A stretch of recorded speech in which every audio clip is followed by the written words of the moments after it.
So how do I experience God in my everyday life?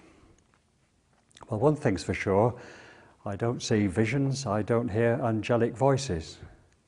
I've no experience of miracles happening. I don't expect people who are sick to gain miraculous cures. And yet, I've had so many experiences through my life which need some kind of explanation, and I've been driven, as I've thought about these things, to use the idea of God as the best explanation for these events in my life. One of them, which is quite common to many Quakers, is the urge to speak in meeting for worship, to give what we call spoken ministry. There are times when I feel that I've just got to stand up and share what's in my mind with other people in the meeting. And whilst there's some intellectual content in what I say, I imagine, my most common experience of speaking in worship is the experience of being used, of being given words to share with people in that meeting, words that I hope will be of use to people, of help to people. And this, I feel, is I'm being used here as an instrument of God, being used by God in that meeting for worship. But it works the other way too. People are instruments of God to me too. Sometimes when I go to meeting for worship and I'm sitting there quietly in the stillness, I find ideas in my head, issues that are in my mind which I can't sort out. I feel as though I'm in some kind of fog. And then someone stands up and ministers. And very often what they say is a great help to me. It seems to clear the fog away. And very quickly after that, I can see clearly what I should do, how I should react to that particular issue. It's as though that person has been given words for me, words that speak directly to my condition, words that come from God. Another experience that I've had quite a number of times is the feeling that I ought to speak to someone about something or to do something, and yet at that time not being clear as to how to do it or when to do it, feeling something I ought to do but not seeing the way ahead.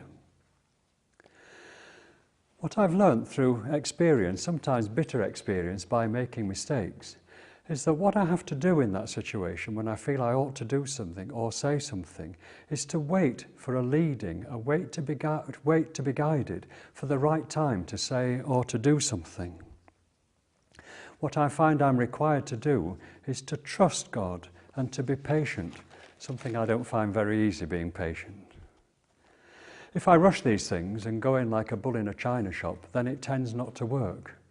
But if I do trust, if I do wait for the leading, then what I find is that words are given to speak to the person in the right kind of way, the time is right, and it all seems to work out well. And again, I find this is God in my everyday life. I'll just give you two other examples of how I experience God in my everyday life. Examples where I've been led to change my behaviour over something. The first one concerns the bank that we used to belong to. About 12 months ago, my wife and I were in a particular bank and we were doing an ordinary transaction. And the girl who was working with us said to us, "Have you ever thought about changing your bank account?" Well, we had. It had been vaguely in the back of our minds for ages, but we'd put it off because, it was too complicated. We hadn't got the time. They'd make all sorts of mistakes and then we'd have to sort them out, and all the usual excuses that people use for not doing something that they feel they ought to do. But when that person spoke to us and said, "Have you thought about changing your bank account?" that was almost a word from God. Unknowingly, she was speaking God's words to us. We made an appointment, we did it, we sorted it out, and we've felt so much better about having done that since then. Another one is that we were watching a programme on the television a few months ago about how cows can be kept in farms and so on to provide lots of cheap milk for supermarkets.